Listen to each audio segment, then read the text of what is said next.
lugar mais seguro do mundo é o seu próprio quarto. Lá você dorme, sonha, vive e tem a liberdade de ser você mesmo que não tem mais lugar nenhum. Agora imagine ter essa segurança toda quebrada com seu quarto sendo fonte de doença e tragédia para sua família. Pois é, foi isso que aconteceu em Kramatorsk, na Ucrânia, onde não só uma, mas duas famílias foram completamente destruídas pela radiação emitida por uma parede. Fica aí comigo que a história de hoje é muito triste e boa. Voltamos à União Soviética em 1980. O país foi escolhido para sediar os Jogos Olímpicos em Moscou no ano de 1980. Havia uma grande correria para terminar todas as instalações dos Jogos, hospedagem para os turistas, Vila Olímpica e principalmente as cidades soviéticas feitas especialmente para conferir uma grande áurea de desenvolvimento econômico ao país. Nós estamos no meio da Guerra Fria, que além da competição bélica entre os Estados Unidos e a União Soviética, havia uma grande competição entre os dois sobre qual seria o melhor modelo econômico, o socialismo ou o capitalismo. A União Soviética não aceitava ficar para trás dos americanos e oferecia sua propaganda de bem-estar social ao mundo, garantindo de tudo gratuitamente para os seus moradores, incluindo moradias. O início da nossa história está numa pedreira. A pedreira de Karansky fica no Oblast de Donetsk, na Ucrânia. Essa região hoje é dominada pelos russos e é contestada por eles como parte da Rússia. Só que na época tudo era União Soviética e essa região fazia parte da administração ucraniana. Como nessa época tinha uma grande demanda por materiais de construção civil, a pedreira estava trabalhando num grande caos. Eu não sei se vocês já tiveram a oportunidade de estar numa pedreira. Só que eu já fui e eu adianto para vocês que é um ambiente extremamente hostil, perigoso, cheio de poeira, vibrações e condições operacionais muito complexas e desafiadoras. No meio dessa bagunça toda, os engenheiros precisavam medir com precisão a densidade da rocha que eles estão extraindo para dosarem o processamento. Como esse ambiente é desafiador, sensores ópticos e mecânicos não seriam adequados para a operação por apresentarem muitas falhas. Aí que a radiação entra nessa história. Um sensor ideal para essa função é baseado em radioisótopos. Esse equipamento funciona assim. Numa correia ou tubo transportador de minério, ele fica posicionado com dois módulos, um em frente ao outro. O primeiro módulo contém uma fonte de radiação gama, que emite essa radiação e ela passa pelo minério. Do outro lado fica um detector, contador Geiger ou um cintilógrafo. Ele recebe essa radiação depois que ela passa pelo minério. O feixe de raios gama emitido pela fonte radioativa é absorvido pelo minério em partes. E de acordo com a intensidade dessa absorção, a contagem mostra com precisão qual que é a densidade desse material. Quanto mais nisso o material, mais radiação ele absorve. Nessa pedreira, o equipamento utilizado era do tipo IGI-C4. Era muito pequeno e a sua fonte radioativa era do tamanho de uma bateria de relógio, 8 por 4 milímetros de comprimento. Essa fonte radioativa tinha no seu interior Césio-137 na forma de cloreto de césio, igualzinho do acidente de Goiânia. No meio da correria da operação, a fonte de radiação se desprendeu do seu medidor e caiu no meio das pedras que estavam aguardando ser processadas. Assim que essa perda foi detectada, imediatamente toda a produção da pedreira foi interrompida para buscar a cápsula perdida. Essa tarefa não é fácil. Imagina o seguinte: o objeto do tamanho da bateria de relógio caiu no meio de milhares de toneladas de pedras. Seria literalmente como procurar uma agulha no palheiro. Num caso como esse, a pedreira tem que informar imediatamente os seus clientes sobre o que aconteceu. Porém, esse país é socialista, né? Vocês lembram, a União Soviética. O único cliente deles era o Estado. E por isso essa busca não durou muito. Logo que as autoridades do Partido Socialista tomaram conhecimento do incidente, mandaram interromper as buscas imediatamente e retomar a produção para não ocorrerem atrasos nas obras para os Jogos Olímpicos.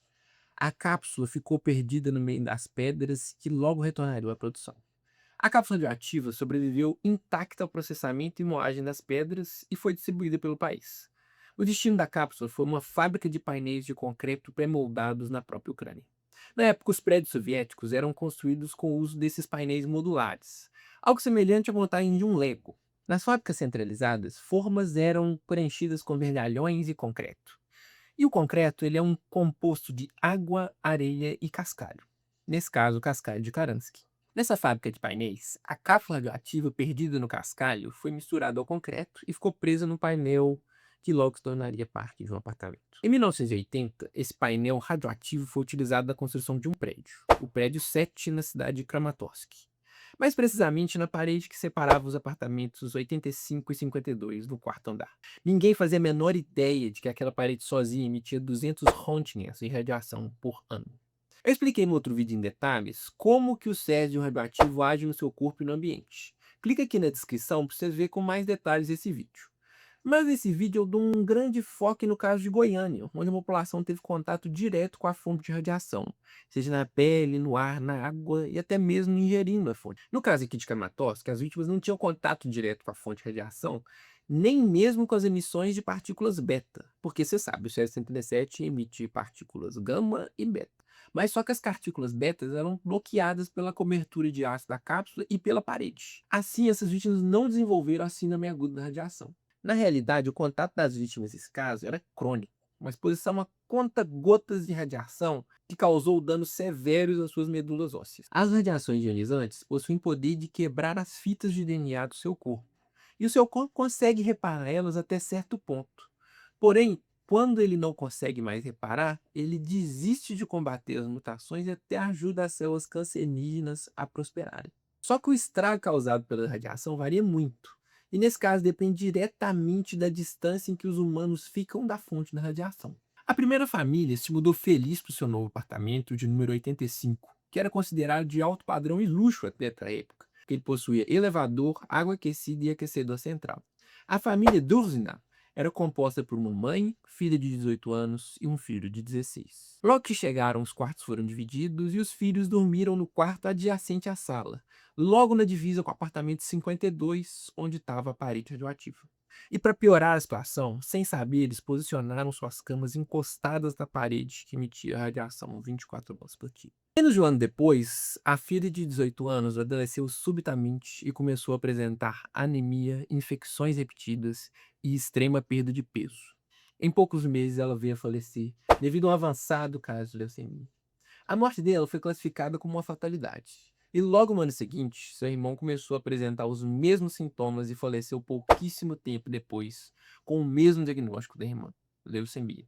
No ano de 1982, a mãe, já debilitada por causa da doença dos filhos, também desenvolveu leucemia severa e faleceu pouquíssimo tempo depois. Dentro do prédio já circulavam os boatos de que o apartamento 85 era amaldiçoado, porque morreram tantos membros da mesma família em tão pouco tempo. Mas pelo fato de não apresentarem os sintomas típicos de síndrome aguda da radiação, os médicos trataram as mortes dos três como mera deficiência genética e não investigaram profundamente a sua causa. A União Soviética sofria com a falta de habitações na época e logo que a família inteira morreu por causa de leucemia, seu apartamento ficou vago e nele foi alocado uma outra família. Dessa vez a família Kosk foi a nova dona do local. Pai, mãe e dois filhos ocuparam o local. Por ironia do destino, os filhos da família Kosk ocuparam o mesmo quarto que continha a fonte radioativa e posicionaram suas camas no mesmo local, encostadas na parede radioativa. Não demorou muito o menino ficar doente e logo falecer com os mesmos sintomas da família anterior, leucemia aguda. Já sabendo de todos os acontecimentos anteriores à sua mudança, o pai da família insistiu por muitos meses, não dando paz aos comitês de saúde soviéticos, até que se iniciou uma investigação para se descobrir as causas de tantas mortes aparentemente idênticas num mesmo apartamento. E não foram apenas essas mortes. Os registros apontaram 6 mortes no edifício por cânceres no sangue, e 17 outros moradores foram acometidos com síndromes secundárias à radiação. O pai da família Kosk exigiu uma vistoria ambiental completa no apartamento. A explicação médica de hereditariedade deficiente não se sustentava. A família dele não tinha parentesco com a família Duzna. Os moradores anteriores também morreram no local. O único elo entre eles era o endereço do apartamento 85. Somente em 1989, o Comitê Sanitário Soviético enviou um físico de radiação com um contador Geiger para inspecionar o prédio 7. O objetivo da equipe era fazer uma verificação de rotina e descartar essas suspeitas que para eles eram malucas. Logo no corredor do apartamento, o contador atingiu a escala máxima. O físico precisou recuar para buscar um vestimento de proteção para ele. E dentro do quarto, o aparelho registrou níveis ainda mais extremos. Os circuitos do contador sobrecarregaram. A radiação era tanta que ultrapassou a capacidade de medição daquele equipamento. Os técnicos rastrearam a direção da emissão. Eles confirmaram que não havia poeira radioativa no ar. O foco era a zona superconcentrada. O contador foi encostado no papel de parede na divisa com o apartamento 52. Esse era o local exato das camas das crianças. e a leitura apontou a emissão de 1.800 röntgens por ano em direção ao quarto.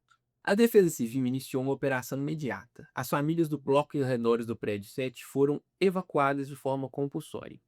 A medida evitou a exposição radiológica durante a extração do material. E a equipe não podia usar marretas ou furadeiras no concreto. O rompimento da cápsula liberaria pó de cloreto de césio nos dutos de ventilação. Isso tornaria o prédio inteiro inabitável para sempre, num cenário semelhante ao acidente de Goiânia. Eles usaram imagens de raio-x para mapear a geometria exata do material. Operários especialistas usaram ferramentas de corte para fazer precisos cortes ao redor do epicentro. Eles tiraram um bloco espesso de concreto e gesso sem perfurar o centro da fonte radioativa. O bloco radioativo foi embalado em caixas de chumbo. Uma escolta levou o material para as câmaras herméticas do Instituto de Pesquisas Nucleares de Kiev. Cientistas usaram braços robóticos por trás de vidros de chumbo para meio concreto. No meio do cimento, os pesquisadores encontraram uma cápsula metálica cilíndrica, desse tamanho assim, ó. Ela media 8 por 4 milímetros e estava totalmente intacta. A limpeza do selo exterior revelou o número de série de fábrica, e a numeração estava preservada. Quando fizeram o cruzamento do número com os arquivos do Ministérios Nucleares, confirmou que a peça era a mesma que tinha sido extraviada 12 anos antes na pedreira de Karansky. O desaparecimento ocorreu durante a pressão na entrega de materiais para a Olimpíada de Moscou. A falha na busca resultou na morte dos jovens daquele apartamento. A remoção do bloco resultou na eliminação completa da radiação do ambiente. O apartamento retornou aos níveis seguros de radiação, e até hoje tem gente morando nele. A União Soviética enfrentava um colapso estrutural em 1989. Nenhum gestor da pedreira foi punido pela falha nem do Partido Comunista. As vítimas não receberam indenizações financeiras dos tribunais. Eles lutaram por anos para conseguir pelo menos auxílios estatais médicos. A burocracia frequentemente restringia as reparações aos afetados pelo acidente de Chernobyl. Só que esse caso de Kramatorsk mudou a forma com que o mundo enxerga o concreto e as também chamadas fontes órfãs. Fontes órfãs são quando equipamentos de radiação perdem a sua fonte de radiação. A Agência Internacional de Energia Atômica, a AIEA, criou regras estritas no Guia de Segurança 17. O documento exige que siderúrgicas e cimenteiras instalem monitores de portal de radiação na entrada e saída de suas instalações. A presença de um equipamento desse tipo na fábrica de painéis ucraniana teria evitado a falha. A cápsula teria sido detectada na descarga do cascalho. A percepção de risco nuclear foca em bombas ou usinas em colapso.